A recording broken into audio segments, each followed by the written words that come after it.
नमस्कार दोस्तों, मैं हूँ राजन तिवारी और आप देख रहे हैं ज्योतिष मंत्र।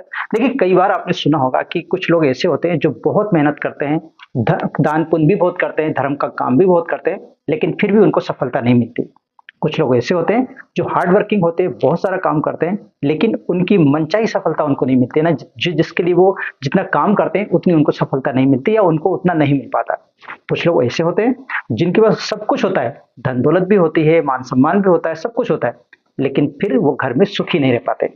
तो इनके पीछे क्या वजह हो सकती है? आज मैं आपको बताऊंगा कि इनके पीछे क्या वजह है और इससे किस प्रकार से आपको निजात मिल सकती है, किस प्रकार से आप इससे दूर हो सकते हो। तो अगर आप ये सब कुछ जानना चाहते हो तो वीडियो को अंत तक जरूर देखिए। अगर वीडियो पसंद आए तो लाइक और शेयर कीजिए और हमारे चैनल को सब्सक्राइब करना ना भूलिए। तो चलिए शुरू करते हैं। देखिए, जैसे मैंने अभी कुछ देर पहले आपको कुछ बताया, उसी तरह से कुछ लोग ऐसे भी आपने देखे होंगे जो कम एफर्ट करने के बाद भी उनको ज्यादा सफलता मिलती है। वो ज्यादा दान पुण्य ना भी करें तो भी वो घर में सुखी रहते हैं। तो देखिए, इसके पीछे सबसे बड़ा जो हाथ होता है, ये सबसे बड़ा जो कारण होता है, वो होता है अपनी कुल देवी का। यानी अगर आपको अपनी कुल देवी का आशीर्वाद प्राप्त है, अपनी कुल देवी आपसे प्रसन्न है, तो आपको ये सब कुछ बहुत इजीली मिल जाएगा। और अगर आपकी कुल देवी ही आपसे प्रसन्न नहीं है, अगर आप कुल देवी को मानते ही नहीं है, कुल देवी की पूजा पाठ ही नहीं करते या कुल देवी के बारे में जानते ही नहीं हो, तो आप कितने भी मेहनत कर लो, कितने भी बड़ा बड़ा क्यों नहीं बन जाओ, लेकिन आप सुखी नहीं रह पाओगे। क्योंकि आप सब जानते हैं कि जब तक हम हमारे घर में जो हमारी देवी है, या कह सकते हैं हम अगर घर वाले लोगों को ही सुखी नहीं रह सकते, हम तो दूसरे को क्या रख पाएंगे। ठीक उसी प्रकार हमारी घर की जो कुल देवी है, अगर हम उनको ही याद नहीं करेंगे, उनकी ही पूजा पाठ नहीं करेंगे, चाहे हमने कहीं मंदिर बनवा रखा हो, चाहे हम रोज के मंदिर जाते हो, रोज की पूजा करते हो, रोज की माला करते हो, लेकिन उनसे उतना ज्यादा फर्क नहीं पड़ता जितना कि हम हमारी कुल देवी से हमको फर्क पड़ता है। तो इसलिए आज मैं आपको कुल देवी को प्रसन्न करने का, और ये सबसे अच्छा टाइम भी है ये, क्योंकि नवरात्र इस समय चालू हो चुके हैं आज से। और इन 9 दिनों में किसी भी दिन में, अभी आपको दिन भी बताऊंगा किस दिन आपको करना चाहिए, तो इन 9 दिनों में किसी भी दिन आप वो काम कर सकते हो जो मैं आपको बताने वाला हूँ। वो छोटा सा टोटका है। आप देखिए, टोटका समझ के आप ये मत समझना कि मैं जादू टोने वाला टोटका बता रहा हूँ। टोटका मतलब एक उपाय है कुल मिला के। तो मैं एक छोटा सा टोटका आपको बताऊंगा जिसके थ्रू आप मात्र 7 दिनों में ही आप अपनी जो कुल देवी है उनका जो आशीर्वाद जरूर प्राप्त करोगे। जैसे मैं आपको यहाँ एक बात बताना जरूरी समझता हूँ कि कोई भी भगवान को प्रसन्न करना हो या भगवान का आशीर्वाद प्राप्त करना हो, ये कोई दवा दारू नहीं है, या कह सकते हैं या कोई टेबलेट नहीं है कि इधर ली और आपका सर दर्द बंद हो गया। इस टाइप का नहीं, इसमें टाइम लगता है और उससे ज्यादा उसमें श्रद्धा लगती है। अगर आपके अंदर भगवान के प्रति श्रद्धा है, आपका मन अच्छा है, तो ये जो मैं उपाय बता रहा हूँ बहुत जल्दी फलित होता है। मात्र 7 दिनों में ही इसका असर आपको दिखने लगता है। तो चलिए हम जान लेते हैं पहले कि इस उपाय में कौन कौन सी चीजों की आपको जरूरत पड़ने वाली है। वो चीज आप पहले से इकट्ठी करके रख लें। देखिए, एक तो आपको चाहिए रहेगा कोयला। आप देख रहे हैं कोयला है, कि लकड़ी का कोयला होना चाहिए, ध्यान रखें। अगर आप नहीं मिले तो आप बहुत आसानी से कोई भी एक लकड़ी जला लीजिए, उसका कोयला बन जाएगा। ठीक है, तो एक तो कोयला चाहिए। इसके बाद आपको हल्दी की गांठ चाहिए। हल्दी की गांठ होती है, आपने देखा होगा, हल्दी पीसी भी आती है और गांठ वाली भी आती है। तो हल्दी की एक गांठ चाहिए। इसके बाद आपको लाल धागा चाहिए रहेगा। लाल धागा आपको चाहिए रहेगा, लाल धागा होना चाहिए। कुमकुम की जरूरत पड़ेगी आपको, तो कुमकुम लेके आएंगे आप। साथ में भस्म की जरूरत पड़ेगी। ये भस्म देख रहे हैं आप, यानी कि आपको मालूम मार्केट में भस्म मिलती भी है, और नहीं मिले तो कंडा आप जला लीजिए। कंडा जलने के बाद जो राख बचती है उसी को हम भस्म बोलते हैं। अब वो भी आप यूज कर सकते हो। अगर भस्म मिल जाए तो ठीक, नहीं मिले तो आप कंडे को जलाकर उससे जो राख बनती है उसको थोड़ा छान लेना, ताकि वो उसका कचरा निकल जाए और भस्म भस्म बच जाए।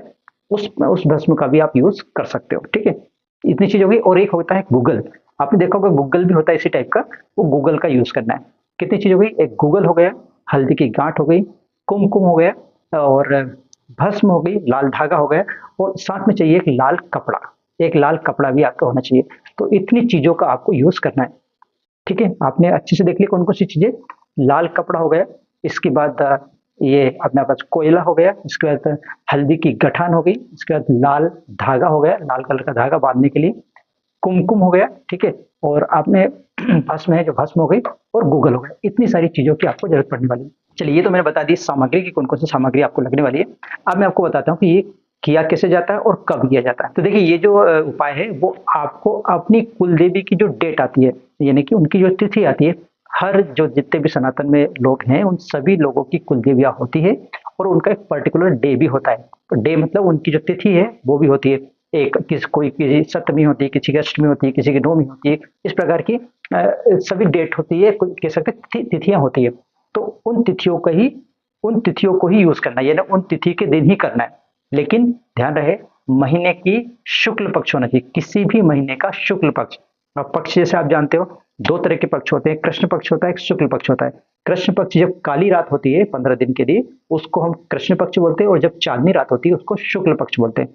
तो किसी भी महीने की शुक्ल पक्ष में यह काम करना है, और उस तिथि को करना है जिस तिथि पर आपकी कुल देवी का डे पड़ता हो या कुल देवी की तिथि पड़ती हो। ठीक है, ये तो हो गया बात। अब आप क्योंकि मॉडर्न इंसान है, आपको पता ही नहीं कि आपकी कुल देवी का दिन कौन सा है। ठीक है, ये आपको पता ही नहीं क्योंकि आप तो नए लोग हो। ठीक है, जबकि सबको जानना चाहिए, लेकिन फिर भी है अभी आजकल हमारे लोग ऐसे होते हैं कि जो कुछ जानते ही नहीं अपने भगवान के बारे में। तो देखिए मैं आपको बता देता हूँ, अगर आपको नहीं पता है कि आपकी कुल देवी है कौन और उनका दिन कौन सा पड़ता है, ये भी नहीं पता आपको कि उनका नाम क्या है या उनका दिन कौन सा पड़ता है, तो आप क्या करेंगे, आप किसी भी अष्टमी या नवमी के दिन इस उपाय को कर सकते हैं। किसी भी अष्टमी या किसी भी नवमी, लेकिन फिर मैं बता रहा हूँ शुक्ल पक्ष की, किसी भी महीने की शुक्ल पक्ष की अष्टमी या नवमी होना चाहिए। ठीक है, और भी कुछ आपका नहीं पता, कुछ भी नहीं मालूम आपको, तो सबसे अच्छा टाइम आ रहा है नवरात्र का। नवरात्र के जो 9 दिन होते हैं उनमें से आप किसी दिन को भी चूज कर सकते हो या फिर अष्टमी और नवमी को चूज कर सकते हो। सबसे अच्छा दिन है नवमी या अष्टमी, इन दोनों में से किसी भी दिन को आप ले सकते हो अगर आपको अपनी कुल देवी का दिन नहीं पता है तो। अगर कुल देवी का आपको दिन पता है कि भाई मेरी कुल देवी सप्तमी के दिन पूछती है या मेरी कुल देवी छठ के दिन पूछती है या अष्टमी के दिन पूछती है, तो आप उसी दिन इस उपाय को करेंगे। लेकिन नहीं मालूम आपको कुछ भी, तो फिर आप किसी भी नवरात्रि में, आज आपको मालूम 4 नवरात्रि होती है हमारी, उनमें से 2 को आप अच्छे से जानते ही हैं। एक तो शारदीय नवरात्रि होती है और दूसरी चैत्र नवरात्रि होती है जिसको सभी लोग जानते हैं। तो चलिए जिनको जानते हैं, जिन नवरात्रि को जानते हैं, उसी में आप ये उपाय कर सकते हो। जैसे अभी चैत्र की नवरात्रि चल रही है, इसमें आप इस उपाय को बहुत अच्छे से कर सकते हो, क्योंकि बेसिकली कुल देवी जो है एक तरह से हमारी माँ दुर्गा ही होती है, उन्हीं का रूप होता है। तो अगर आप चैत्र की नवरात्रि में या किसी भी नवरात्रि में अगर ये करते हो तो बहुत जल्दी इसका फायदा होता है, बहुत जल्दी से माता रानी उसमें प्रसन्न होती है।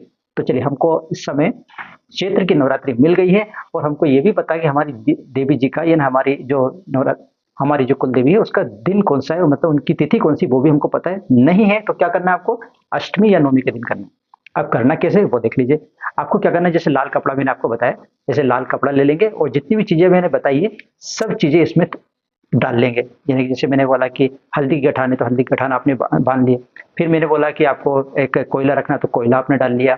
फिर मैंने बोला कि आपको कुमकुम डालना है तो आपने कुमकुम डाल दिया। फिर जैसे भस्म है तो भस्म डाल दी, गूगल है तो गूगल डाल दिया, सारी चीजें आपने डाल दी। ठीक है, और इस डालने के बाद आप इसको इस टाइप से इसकी पोटली बनाना है।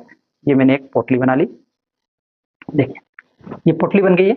अब इस पोटली को जो मैंने लाल धागा बोला था उस लाल धागे से आपको लपेट देना है। चलिए मैं लपेट के बता देता हूँ आपको। ये मैंने इसको लपेट दिया।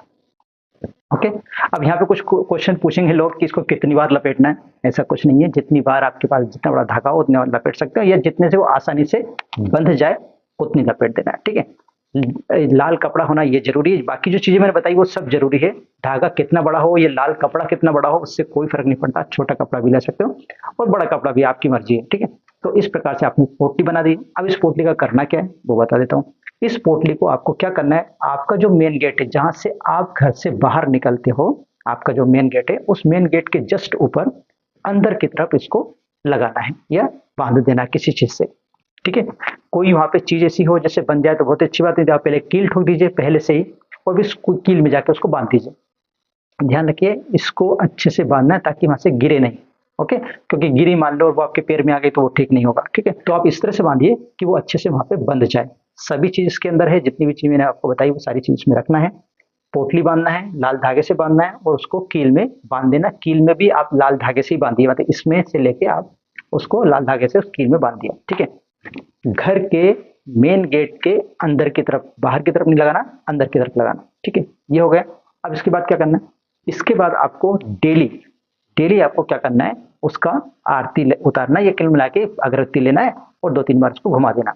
देखो ऐसा नहीं होना चाहिए कि वो पोटली जो हमने बांधी है उस पर धूल चढ़ गई है, उस पर जाले लग गए हैं, हम उसकी देखभाल ही नहीं कर रहे हैं। जब भी आपको टाइम मिले, जब आपको लगे कि यार इसके ऊपर थोड़ी धूल हो गई तो आप उसको साफ कर दीजिए ऐसा, और उतारना नहीं, वहीं से थोड़ा सा ऐसे साफ किसी तरह से आप कर दीजिए और फिर आप वापस उसकी आरती उतार दीजिए। आरती उतारने का मतलब होता है आप अगरबत्ती उसको जला दीजिए, अगरबत्ती उसकी उतार दीजिए। ठीक है, और घर में डेली जब भी आप खाना बनाएंगे, सुबह आप खाना जब बनाते हैं तो उनके नाम की एक भोग निकाल के आप रखना है। आप भोग कितना रखना वो आपके ऊपर डिपेंड करता है। एक रोटी रखिए, आधी रोटी रखिए, जो आपके घर में बनता हो उसी का आपको भोग लगा देना, वहीं से लगा देना। ऐसा भी नहीं कि आपको उस पोटली के पास जाना है, वहां पे उसको रखना है, ऐसा कुछ नहीं है। जहां भी आप खाना बना रहे हो वहीं पे, जैसे हम गाय के लिए एक रोटी निकालते हैं, ऐसे ही आप माता जी के लिए निकाल दीजिए। भोग उसको भोग निकालना बोलते हैं। वो भोग निकाला, जैसे जब गाय को आप रोटी देंगे उसी समय वही रोटी आप जो माता जी के लिए निकाली वो रोटी भी आप गाय को दे दीजिए। ऐसा नहीं है कि वो रोटी को फिर क्या करना है, ये भी क्वेश्चन करेंगे लोग कि वो जो भोग लगाया उसका क्या करना है। आप ये तो खुद खा लीजिए, ये गाय को दे दीजिए। देखिए भोग लगाने के बाद वो जो चीजें होती है वो आपका प्रसाद बन जाती है। ठीक है, जैसे हमने मैया जी को भोग लगाया, तो डेली हम आरती करते हैं, आरती करने के बाद भोग लगाते हैं, तो भोग लगा जो भोग लगाते हैं उसको हम गाय को दे देते हैं, उसको हम खा लेते हैं। तो अगर आप खा सकते हो तो खा लीजिए, अदरवाइज आप गाय को दे दीजिए। तो इस टाइप से आप डेली करेंगे, ये नहीं कि पोटली लगा दी और उसका काम हो गया। ध्यान रखें, ये जो उपाय है वो एक ही बार करना है, लेकिन उसकी देखभाल जो होती है उस प्रकार से करना है। और देखभाल में कोई बहुत बड़ा आपको टाइम नहीं लगना है। जो आप डेली जो आप काम करते हो उसी में आपको आधा मिनट और जोड़ देना, बस इससे ज्यादा कुछ नहीं करना है। रोटी आप बनाते ही हो, एक की बजाय दो रोटी, अब तो वैसे घर वाले के सभी के लिए रोटी बनाते हो, तो दो रोटी आपने एक्स्ट्रा बना दी तो कौन सी बड़ी बात हुई। ठीक है, इस प्रकार से अगर आप करते हो तो निश्चित तौर पे आपको 7 दिन के अंदर कुछ ना कुछ पॉजिटिव आपको जरूर दिखेगा। उससे आपको लगेगा कि हाँ, जो मैंने किया है या जो मैंने उपाय आपको बताया है वो काम कर रहा है।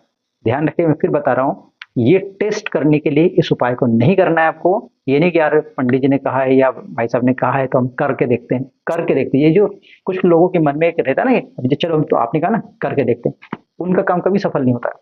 जो अंदर से सोचता है कि नहीं यार किसी ने मुझे कुछ बताया है, चलो हम करते हैं, करके देखते हैं, और करते में अंतर है। करके देखते हैं इसका मतलब आप अपने आप को महान समझ रहे हो, और जो कोई लोग बता रहे हैं वो तो बस बता ही रहा। तो इसलिए आप अपने आप को भगवान के सामने, हम किसी इंसान के सामने नहीं, भगवान के सामने अपने आप को बेवकूफ ही समझिए, उससे जल्दी प्रसन्न होते हैं भगवान। हम जब भगवान को अकल बताने लगते हैं तो ही हमसे रुष्ट होते हैं। ठीक है, इसलिए आप मन में विश्वास रखिए, विश्वास रख के ये काम करिए, 100% इसमें आपको जरूर सफलता मिलेगी। आशा करता हूँ कि आपको ये वीडियो अच्छा लगा होगा। अगर वीडियो अच्छा लगा तो प्लीज लाइक कीजिए, शेयर कीजिए, और हमारे चैनल को सब्सक्राइब करना ना भूलें। आज के लिए इतना ही, मिलते हैं नए वीडियो के साथ, तब तक आपकी खुशी मुझे दी जाएगी। जय हिंद।